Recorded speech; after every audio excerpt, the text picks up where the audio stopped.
The big idea encapsulates what are the macro trends that are forcing your idea and your company into prominence.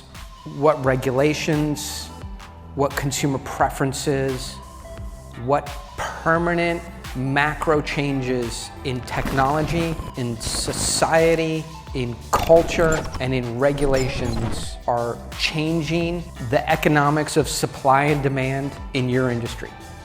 The thing to remember, unless you're here and working with us, that people completely ignore about the big idea, because if you Google the big idea, you'll see 1,000 articles and images. I didn't come up with the big idea. But what everybody will ignore about the big idea is the word idea. If you read people's big ideas, you go, here's a big idea. We have the #1 best. That is not an idea.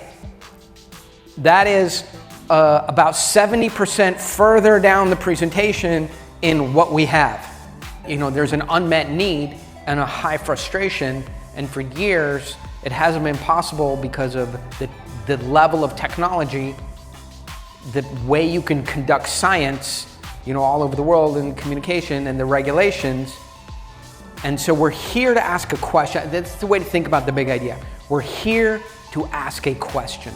Is it possible to sequester 60,000 acres of land in perpetuity for future generations to meet ESG compliance and retain carbon and also be more profitable? I don't know. I mean, I do know, but you don't know. And so we're going to explore in the next 20 minutes if that is in fact possible. And if it is possible, is it economic? If it is economic, would you be able to do it? If you were able to do it, would I be willing to do it with you? These are the ponderables that we're going to ponder, I don't know, in 18 minutes. Okay, we have a murder mystery now to solve.